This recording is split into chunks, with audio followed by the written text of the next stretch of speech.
And what is going on, everyone? And welcome to another special edition of the Attack on Texans podcast. I am one part of your show, Mr. 713, my co host, the handsome man AD from the Town Rundown. Shout out to Wheelhouse Media allowing us to come on here, talk Houston Texans football. AD, how are you feeling, brother? Hey, one step forward. That's all it takes is one step forward. They came out and they looked great against the 49ers. So I'm feeling pretty good. Feeling pretty good. I'm feeling pretty good too. I will be feeling extravagant when the Houston Texans get a W on Sunday. Let's not even just wait. Keys to the game for me. I'm looking at this pass rush and I'm looking at the Houston Texans here. Get after Bo Nix. I'm not looking at number 51. I'm looking at number 55. Daniil Hunter, where have you been all season? You are a top 5 paid edge rusher. When you got your contract, you were the second highest paid edge rusher in the NFL. We need you to play like that on Sunday. This front four needs to disrupt Bo Nix. I call Bo Nix a chaos quarterback. When things go bad, he can pull something out of his hat.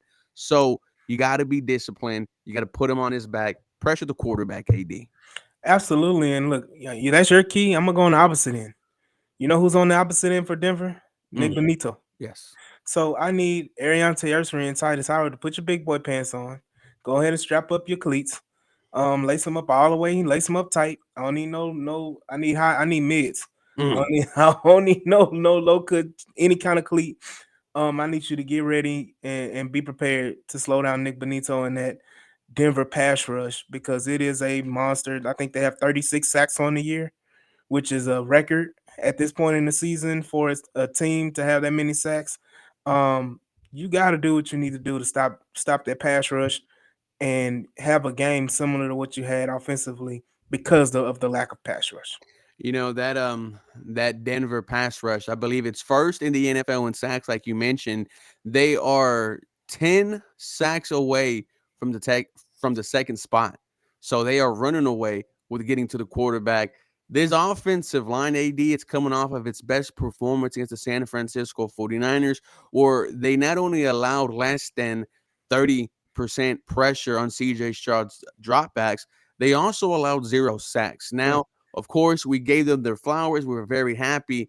If you replicate that success against this Denver Broncos front four, and that is easier said than done, I do expect them to get to CJ Stroud. It's going to be when the number 7 can weather the storm. But if we're talking about this offensive line playing good and having moments where CJ Stroud isn't getting touched, we're going to feel much more confident about this unit, about this offense. Absolutely. Look, that is the key to CJ Stroud getting back to the old CJ Stroud. Is having time in the pocket to deliver the football. Again, he was 30 or 39. He was Mm. over 75% completion percentage. He had time in the pocket to get it to all the weapons. Looks like he may get one coming back this week in Nico Mhm. Collins.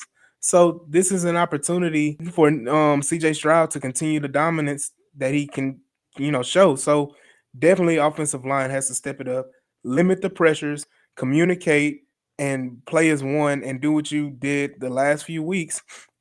Well, not last few, the last week, and stay together and keep CJ Stroud clean. That's the major key on offense. If CJ Stroud's clean, the offense will click.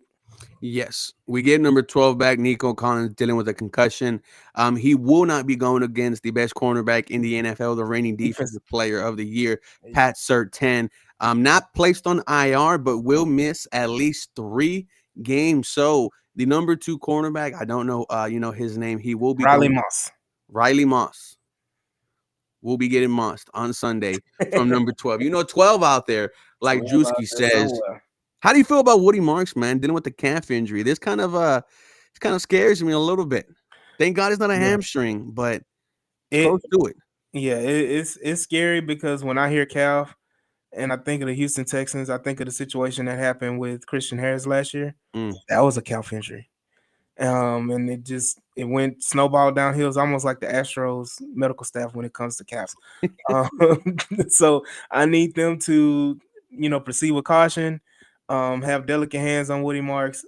Hopefully, he can go out there and play. But I mean, if he's not able to go next man up, we got to find somebody else to take those snaps. Hopefully it's not Damian Pierce, but it may have to be Damian Pierce. You got to find something. And they just released George Jordan, which is ironic, Mm. because he's a guy you could have brought up to take those snaps. But we may get J.J. Taylor um, coming off the practice squad and getting some snaps as well. So we'll see. But that is a big important piece to our offense is Woody Marks, and for him to potentially be out or having his calf injury doesn't come at the perfect time, at the most perfect time. So got to bear with it. I'm nervous about it. What do you need to see from our offensive coordinator Nick Caley on Sunday? Just do regular stuff. Mm. Just not try to big brain it. Not try to do too much. Just go out there and help CJ get and take what the defense is giving him. Again, those short out routes, those quick slants, those over the middle drag routes, like all Mm. of those quick hitters, those will be there with the Denver defense as well. Just take what the defense is giving you.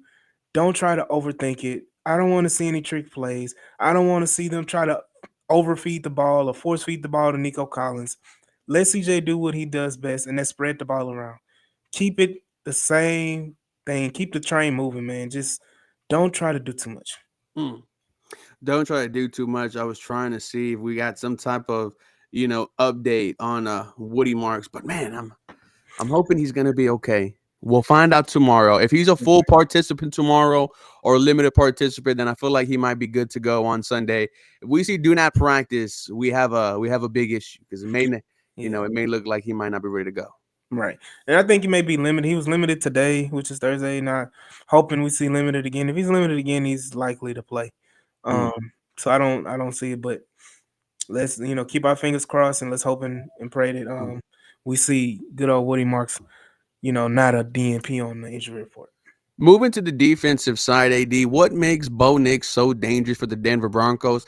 The last 2 weeks, they put up 70 points of offense, a 30-point explosion in the fourth quarter against the New York Giants 2 weeks ago, and Hmm. just absolutely handled the Dallas Cowboys last week. I think Bo Nix threw for 4 tutties, wasn't even sacked in that game. Yeah.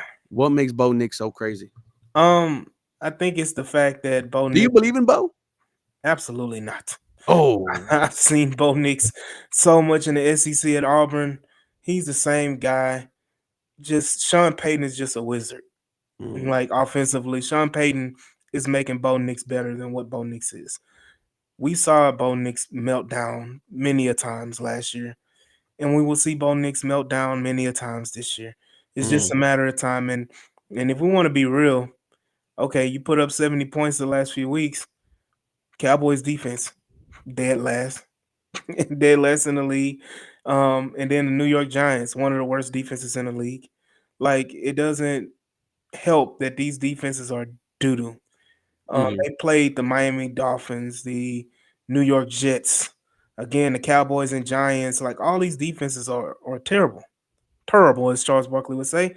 And they haven't played anybody at the caliber of the Houston Texans defense. So I'm waiting for Bo Nix to. I was gonna say something else. But yeah, Bo is gonna Bo. Mm. And then I look at their receiving options.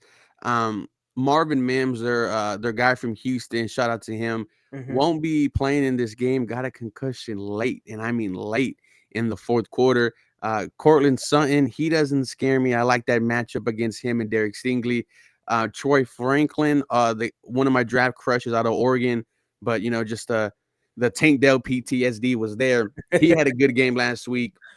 Yeah. Other than that, there's nothing really else from the pass catching weapons from Denver that really scares you. It's the running game that kind of gives Hmm. you some worry, and that's J.K. Dobbins, that's R.J. Harvey. I will say though, this Texans defense, AD, it's just elite. Like I'm not being like boastful here when I say this, but it's hard to do anything against this Houston Texans defense. Like I just came off of a podcast with the Denver Broncos guy, and he says, do you see a scenario where the Denver Broncos offense puts up 30? And I said the only way I see that happening is if our offense turns the ball over and gives you the Right. ball, after one multiple times. No, like it's hard to score. It's hard to move the football Yeah. against this Houston Texans defense. And for him to say, do the Broncos get 30? That's you're asking the Denver Broncos to do something that hasn't been done this season.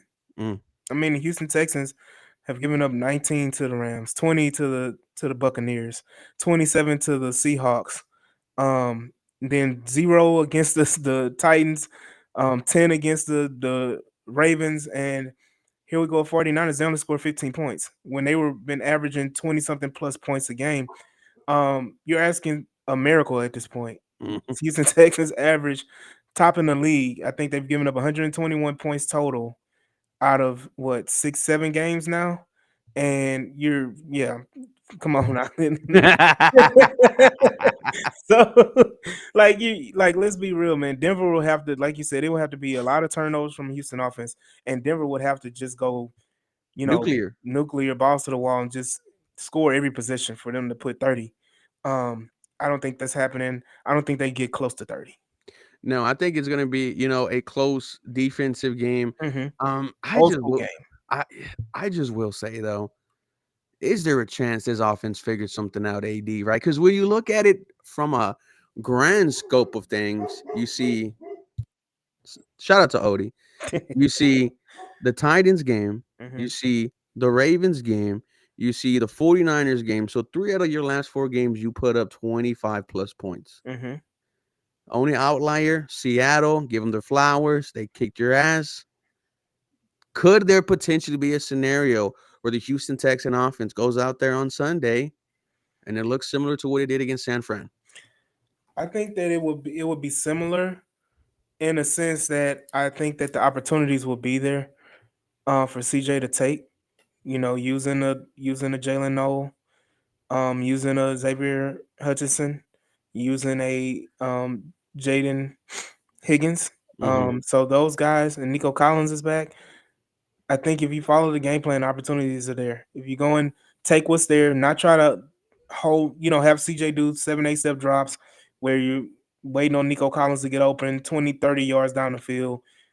Is you take advantage of what's in front of you. Then can dunk the whole game.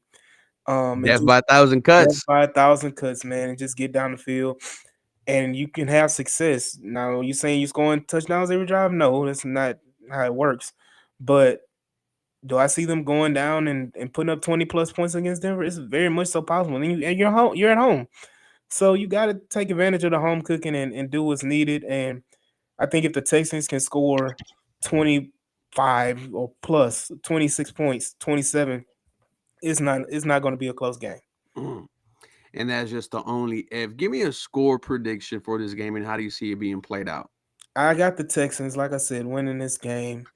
Give me the Texans 24 and the Broncos 17. Mm. 24-17 is pretty realistic. I'm gonna have it being a little bit closer than that. I'm gonna go 24-21 Houston. Kaimi Fairbairn. Let's go 30 Mm, yard, 30-yard field goal. It will be set up by a big play from CJ Stroud. He will be pressure, steps up in the pocket, and finds Jalen Noel. mm. Back-to-back weeks. Back to back weeks, Jalen Noel, and then you head into Jacksonville 500, Hmm. feeling dangerous. This is the biggest game of the season for Houston to date. And I will have to say it will be very painful to drop this one because it's like you had one opportunity to prove yourself against Seattle, didn't work out. If you don't get this one, on Sunday, your options left or Thursday night against the Buffalo Bills, Hmm. Sunday night against the Chiefs, and you're like, well, we'll see how that plays out. This is a must win on Sunday. Absolutely. Going forward, we said it before. Every game going forward is a must-win for the Houston Mhm. Texans. You dug yourself in a hole. Now you're digging yourself back out of a hole. It's time for the Houston Texans to go ahead, take care of business at home, and just ride on out, man. Ride on out. What did Russ used to say? Broncos country. Let's Let's ride. ride. Well, ladies and gentlemen, we want to thank everyone who was a part of this episode and everyone who will watch this episode. We both have the Houston Texans getting a dub against the Denver Broncos. Hopefully, the Houston Texans after Sunday back at 500, and then the entire conversation about this Houston Texans team it shifts once you get this dub on Sunday. That was AD. I am Ruben. We love you guys. Shout out to Wheelhouse Media, Attack on Texans podcast. You guys have a very blessed day. Peace.